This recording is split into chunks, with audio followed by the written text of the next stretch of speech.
여러분 안녕하세요. 반갑습니다. 여러분도 제가 반가우신 거죠? 네. 지난 10주년 그 감사 예배 때도 제가 와서 이렇게 설교 순서를 맡았던 것을 기억을 합니다. 그러니까 꼭 10년 만에 이렇게 우리 하늘소망교회 가족분들을 이렇게 다시 뵐 수 있게 되었습니다. 여전히 교회가 따뜻하고 또 예쁘고 깔끔합니다.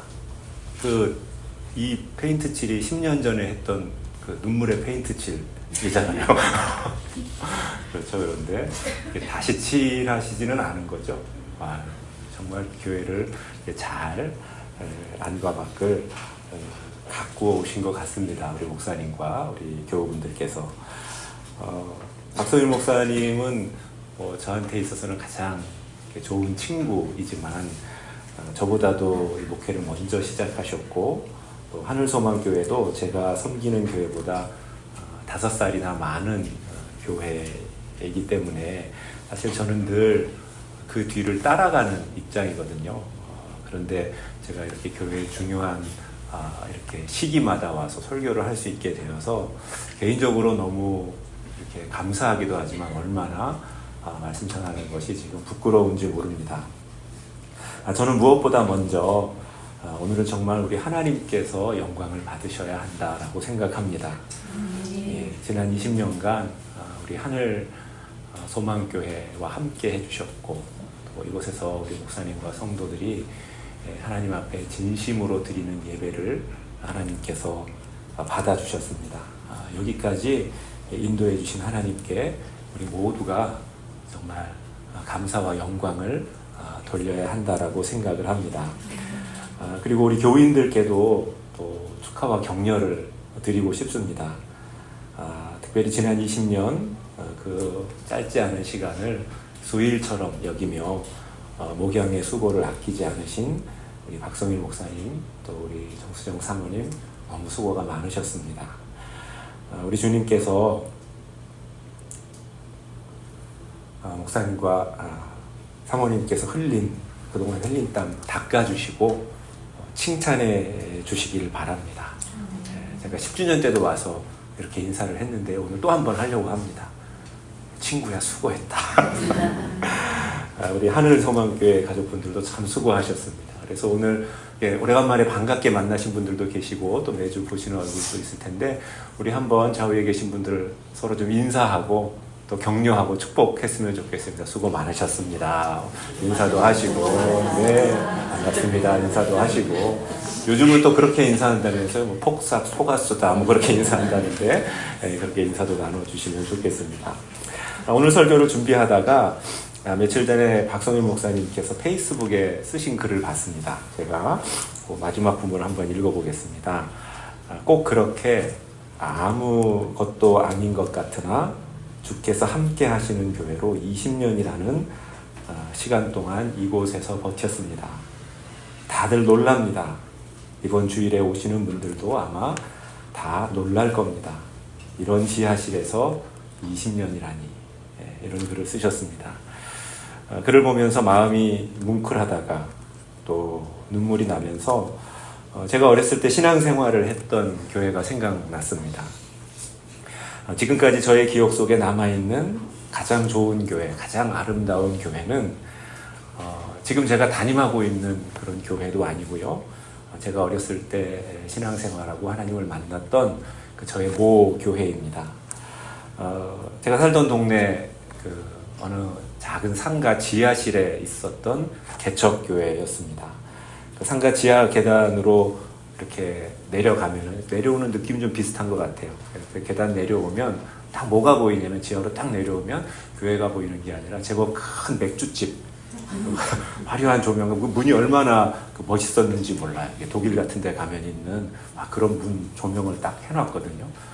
그래서 교회는 그 문 맞은편에 안 보이는 쪽에 아주 작은 쪽문으로 된 그런 교회가 이제 저의 모교회였습니다. 그래서 교회 올 때마다 저희는 그 맥주집 앞을 지나가야 돼요. 그래서 이제 청년부 선배들이 우리는 늘 매주 유혹과 시험을 이기면서 이렇게 신앙생활을 한다.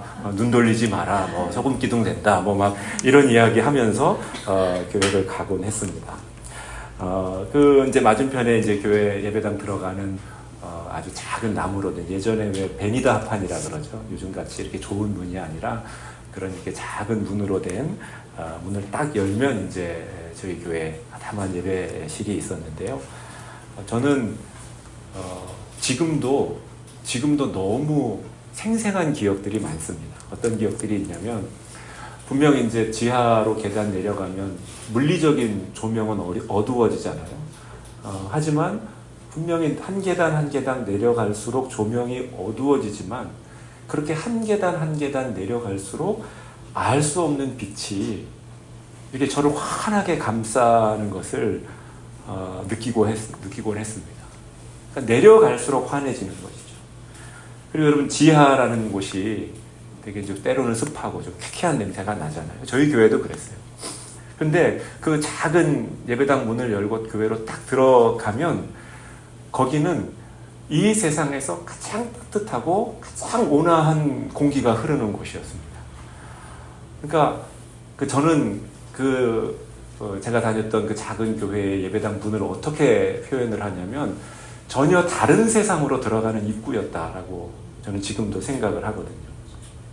유명한 설교자가 있었던 교회, 또 뭐 이름난 목회자가 있었던 교회도 아니었고, 뭐 세상에서 좀 유명하고 소위 잘 나가는 그러한 성도들이 모인 교회가 아니었지만, 그곳에서는 교인들 한 사람 한 사람이 모두 자신만의 아름다운 색깔을 드러내고 또 알 수 없는 그런 조화를 이룰 수 있었던, 그렇게 신앙생활을 했던 교회라고 저는 생각을 합니다.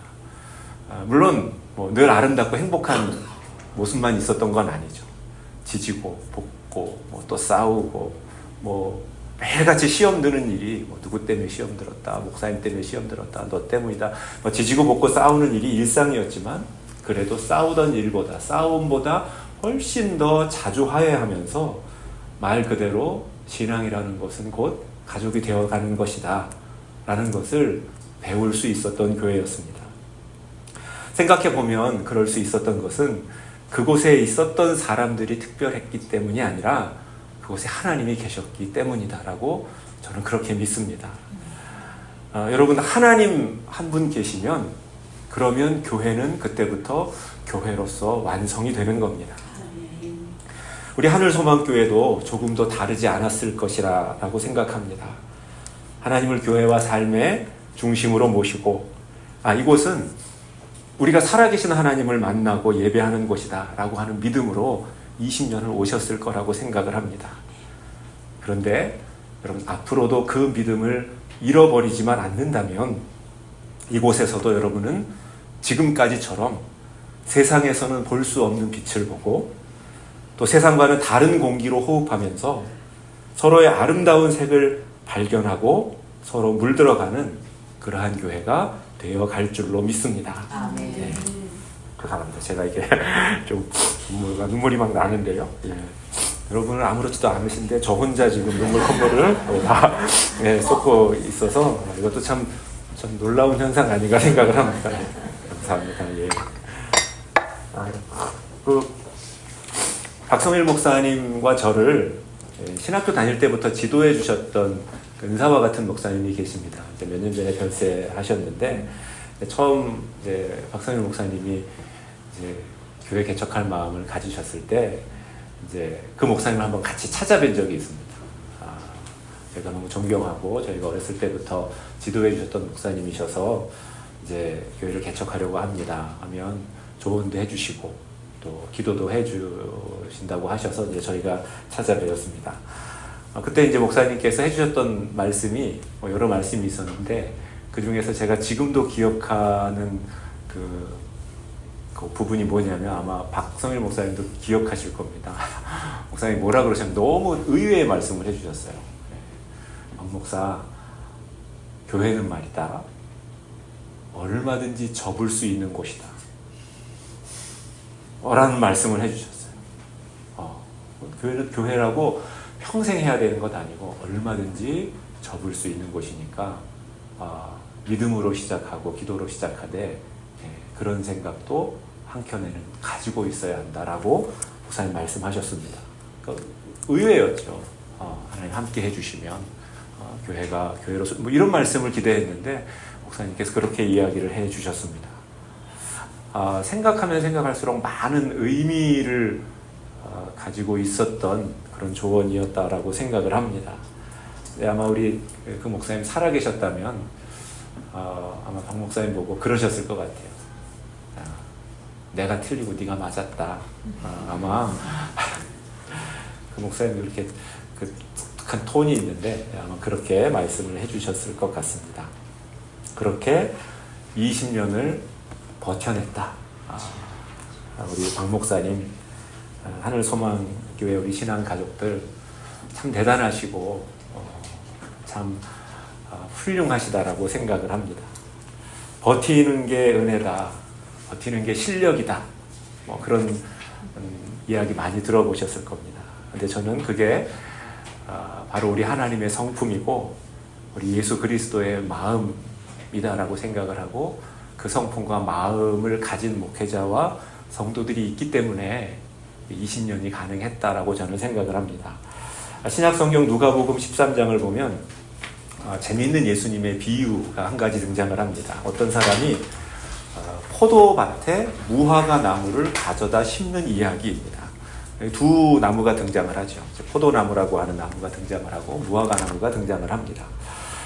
구약 시대에는 이제 이스라엘 예루살렘 성전에서 제사를 드렸잖아요. 그런데 그 제사와 관련된 여러 가지 규정들을 보면 그때는 이제 하나님께 드리는 제물을 불에 이렇게 태워서 올려드리는 그런 제사를 드렸습니다. 이제 불을 피워야 되잖아요. 그러면 성전에서 그 불 피우는 땔감으로 쓸 수 있는 나무가 있고요.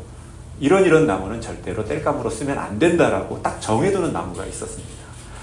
땔감으로 사용해서 안 되는 나무가 두 가지가 있었는데 한 가지가 포도나무였고 한 가지가 올리브나무, 감람나무였습니다. 왜 그러냐면 당시 이스라엘에서 이 포도나무하고 감람나무가 가장 비싸고 사실 가장 고부가가치의 나무였기 때문에 사용하지 말아야 한다. 이제 학자들이 이제 그렇게 이야기를 합니다. 가장 귀한 나무였기 때문이죠. 대신 이 무화과 나무는요, 얼마든지 땔감으로 쓸 수 있는 나무였습니다. 이스라엘에서 가장 흔하고 가장 쉽게 찾아볼 수 있는 아주 대중적인 나무였기 때문이죠. 이 무화과 나무가 보통 1년에 농사를 하면 열매를 한 3번에서 4번 정도는 기본적으로 맺습니다. 어떤 때는 5경작까지 한다 그래요. 이스라엘은 농사 지을 수 있는 땅이 넉넉하지가 않았기 때문에 이렇게 쉽게 발견하고 쉽게 심고 쉽게 열매를 맺는 이 무화과 나무를 많이 재배를 했습니다. 그런데 이렇게 평소에 한 3번, 4번, 어떤 때는 5번까지 열매를 맺는 무화과 나무가 얘가 작동을 안 해가지고 열매를 안 맺는다. 그러면 어떻게 하냐면요. 흔한 나무이기 때문에 그 나무는 당장 베어버립니다. 다시 다른 무화과 나무를 심어야지 이게 산업이 돌아가는 것이죠.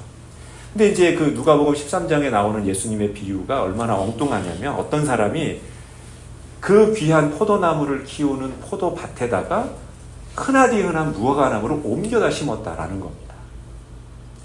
그러니까 이 상품성 좋은 포도나무를 재배해야 하는 땅에 그 어디서나 볼 수 있는 무화과 나무를 갖다 심었다는 거죠. 그러니까 요즘으로 말하면 저기 비싼 명동 땅에다가 앞에다가 배추 심고 고추 심고 했다 뭐 이제 그렇다라고 볼 수가 있는 겁니다. 이해가 안 되는 행동이죠.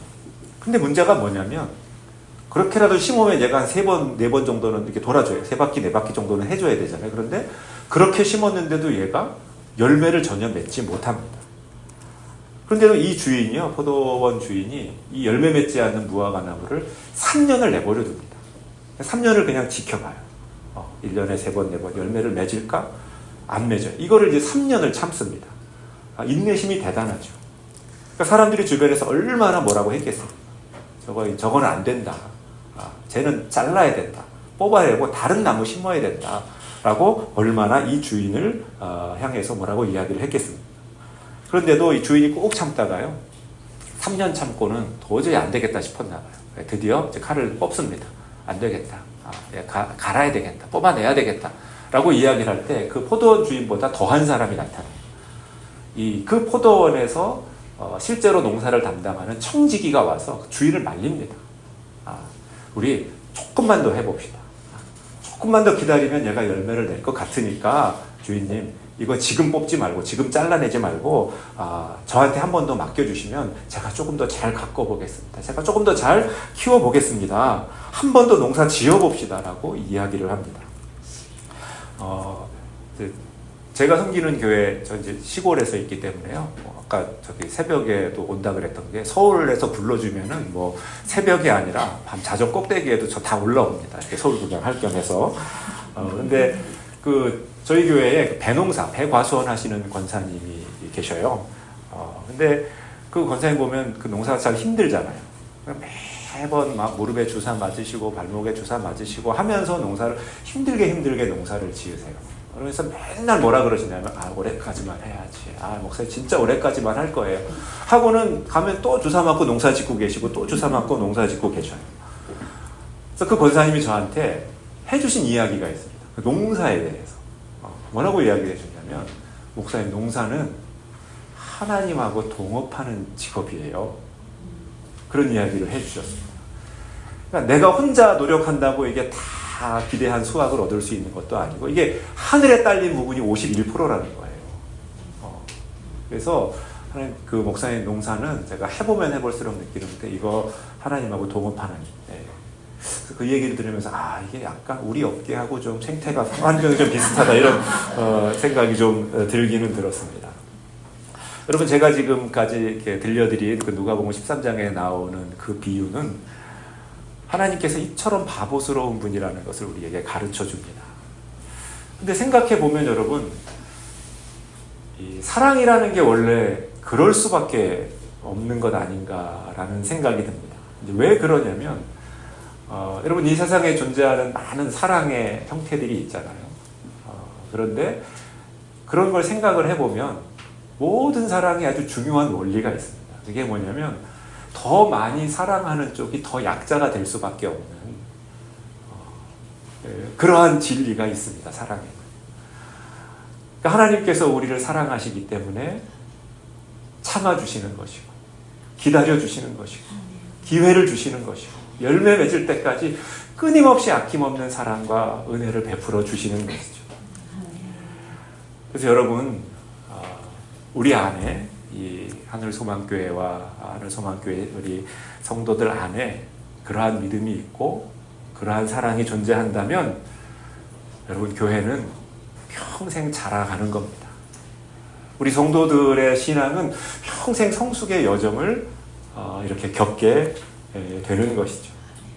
교인의 숫자가 늘었다, 헌금이 늘었다, 이러한 외적인 성장이 아니라 진정한 의미의 성장과 성숙을 경험하게 되는 것입니다. 오늘 우리가 함께 읽은 본문의 말씀도 그런 변화의 과정을 보여주고 있습니다. 오늘 우리가 읽은 말씀, 예수님의 비유 중에서 가장 유명하다고 할 수 있는 그 네 밭의 비유죠. 여러분, 이 비유의 내용은 잘 아시죠? 주일학교 좋은 데 다니신 분들은 다 알고 계시는 그러한 내용입니다. 네 종류의 밭이 등장하죠. 길가, 또 돌밭, 가시덤불, 좋은 땅, 이렇게 서로 다른 네 종류의 밭이 등장을 합니다. 그런데 오늘 우리는 이 말씀을 크게 두 가지 관점에서 좀 볼 수가 있습니다. 첫 번째는 이 네 개의 밭을 완전히 서로 다른 밭으로 보는 관점입니다. 그렇게 되면 우리도 그 성경에 나오는 네 밭 중에 한 밭이 되어버리는 것이죠. 길가냐, 돌밭이냐, 가시덤불 속이냐, 아니면 좋은 땅이냐. 자, 여러분, 제가 한번 여쭤볼까요? 여러분은 여러분 스스로를 그 예수님이 비유하신 네 가지 밭 땅 중에서 어떤 밭, 어떤 땅이라고 생각을 하십니까? 대답은 안 하셔도 마음속으로 한번, 그래, 나는 1번이야, 2번이야, 3번이야, 4번이야, 이렇게 대답을 할 수는 있을 것 같습니다. 나는 여전히 길가 같아. 나는 아주 그냥 딱딱한 밭에 떨어진 그러한 씨앗 같아. 그런 존재 같아. 나는 가시 덤불 속 같아. 그래서 막 서로 맨날 찌르고 상처 주고 그러는 것 같아. 아니야, 나는 좋은 땅이야. 이렇게 생각할 수가 있겠죠. 교회도 마찬가지일 수 있다라고 생각을 합니다.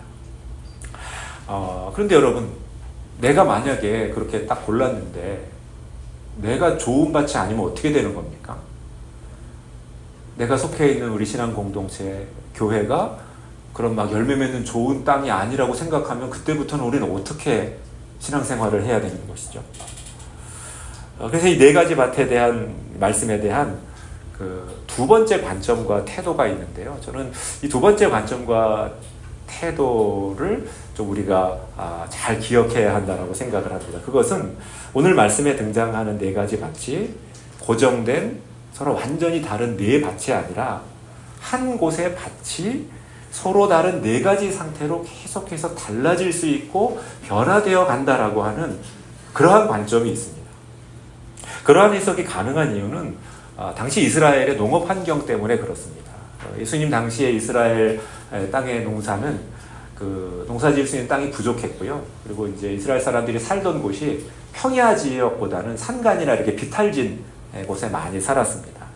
그리고 그 이스라엘 사람들 살던 곳의 토양이 어떠냐면 아주 비옥한 그 기름진 땅이 이렇게 있는 데서 산 게 아니라 아주 딱딱한 토양 위에 흙이 좀 살짝 덮여져 있는 그런 데서 주로 농사를 지었습니다. 그리고 이제 이스라엘이 우기하고 건기가 되게 뚜렷한 지역이거든요. 그래서 보통 6개월 정도 농사 짓고 나면 6개월 정도는 쉽니다. 당시에 그랬다 그래요. 그러니까 6개월이라고 6개월 쉬는 거죠. 요즘 애들 말로 하면은 개꿀? 뭐 이제 이런 거라고 죄송합니다. 할 수 있습니다. 6개월이라고 6개월 쉬면 얼마나 좋았을까. 그래서 그 농사를 짓지 않는 그 휴식기 동안에 땅을 내버려 두면은요. 그러면 땅에 있는 흙이 다 막 쓸려 나가버려요. 그럼 밑에 있는 그 딱딱한 토양층이 드러나게 되는 겁니다. 그렇게 되면 거기가 길가 같기도 하고 돌짝밭 같기도 하고 그리고 농사 쉬는 6개월 동안에 농부가 땅을 제대로 관리하지 않고 내버려 두면 거기에 잡초도 자라고 가시덤불도 자라고 그런 땅이 되어버리는 겁니다. 하지만 농부가 다시 마음 먹고 아니면 정성스러운 마음으로 그 땅을 돌보고 토지를 개간을 하고 계속해서 그 노력과 관심을 기울이게 되면 그 땅이 다시 좋은 땅이 되어서 농사를 지을 수 있는 땅이 되기도 했다는 것이죠. 그래서 이런 관점으로 네 가지 밭의 그 비유 말씀을 보게 되면 이는 서로 다른 네 사람, 서로 다른 네 종류의 교회가 아니라 한 사람의 서로 다른 네 가지 마음 상태. 그러니까 어떤 사람이 또 어떤 신앙 공동체가 계속해서 변화하고 발전해 나가는 과정으로도 볼 수 있습니다. 저는 개인적으로 이 두 번째 관점이 예수님께서 우리의 마음을 밭에 비유하신 의도에 훨씬 더 가까울 수 있겠다라는 생각을 하곤 합니다. 생각해보면 사실 우리의 마음도 계속 바뀌고 달라지는 것을 알 수 있습니다. 여러분 그렇잖아요.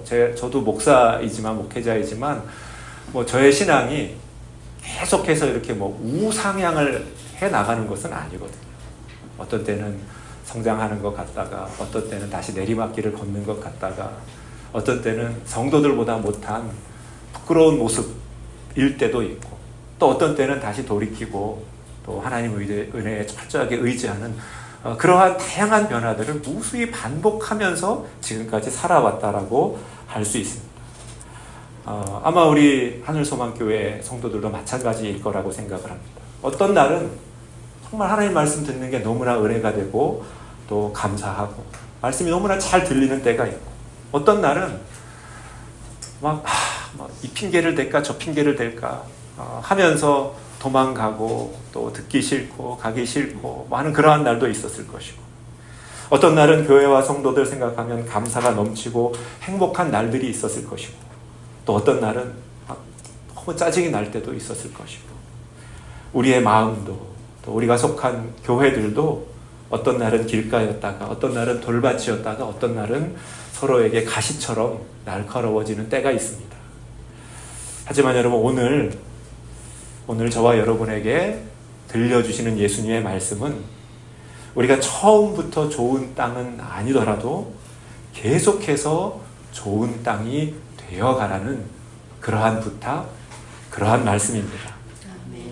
우리가 이 말씀 기억하고 그 믿음만 가지고 있을 수 있다면 하나님께서 우리의 마음밭을 계속해서 가꾸시고 개간에 나아가시라고 저는 생각합니다. 그래서 저와 여러분을 또 이 하늘 소망교회를 그 어느 땅보다 그 어떤 밭보다 좋은 땅, 하나님께서 기뻐하시는 좋은 교회로 계속해서 이끌어 가실 줄로 믿습니다. 신약성경 고린도후서 4장 16절을 보면 이런 말씀이 나옵니다. 그러므로 우리가 낙심하지 아니하노니 우리의 겉사람은 낡아지나 우리의 속사람은 날로 새로워지는도다. 이 말씀 역시 여러분, 우리가 고정된 존재가 아니라 끊임없이 변화하는 존재이면서, 그런데 그 변화의 방향이 여러분 거꾸로 가는 것이 아니라, 안 좋아지는 것이 아니라 선하고 아름다운 방향으로 하나님이 원하시는 밭으로 가꾸어지는 존재라는 것이죠. 그래서 여러분, 여기 축하 화분에 보면은 이게 빛되어 열매 맺는 교회 화분이 와 있어요. 저희 교회 이름이 높은 뜻 씨앗이 되어 교회거든요. 화분 보낸 두 교회 이름이 참 비슷합니다. 이 똑같은 단어가 하나 들어가 있죠. 무슨 단어가 들어가 있습니까? 예, 교회 맞죠? 예, 교회 맞고, 교회 맞고, 교회도 맞는데 또 다른 표현이 뭐가 있습니다. 예, 되어라는 표현이 있죠. 예, 혹시 여러분 오늘 설교 제목을 보면 설교 제목이 좋은 밭이 되어가는 교회라고 되어 있습니다. 얼마나 좋습니까, 여러분? 얼마나 귀하고 아름답습니까? 그렇게 지난 20년 우리를 포기하지 않으시는 하나님과 함께 또 그분의 성품을 닮아가는 목회자와 성도들이 20년을 은혜로 견디면서 또 그 은혜를 누리고 나누면서 여기까지 왔습니다. 다시 한번 축하드리고 앞으로도 계속해서 주께서 함께 하시는 교회로 또 좋은 밭이 되어가는 우리 하늘소망교회와 성도들 되시길 바라고 축원합니다. 기도드리겠습니다.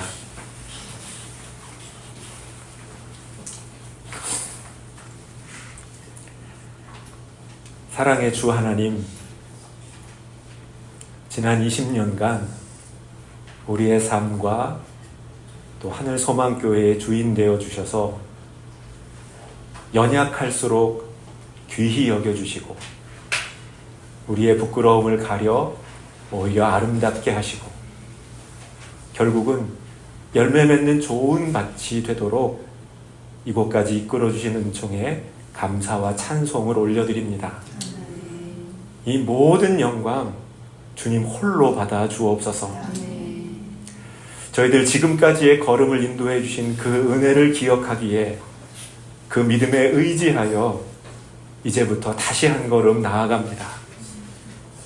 그 길에서 하나님을 위한 일에 실패한 듯 느껴질 때도 하나님께 사랑받는 일에는 결코 실패가 없음을 알게 하옵소서. 그 허상으로, 그 사랑으로 우리 앞에 나타날 모든 허상과 두려움들을 물리쳐 나아가게 하옵소서. 또한 이제는 저희들 섬김을 받는 자에서 섬기는 사람들로, 받는 것에 익숙하던 존재에서 나누고 베푸는 존재로, 누군가가 해주기를 기대하던 자가 아니라 먼저 채워주는 자가 되는 그런 성숙한 교회, 좋은 밭이 되어가는 교회로 날마다 새로워지게 하옵소서. 감사드리며 우리 주 예수 그리스도의 이름 받들어 기도드립니다. 아멘.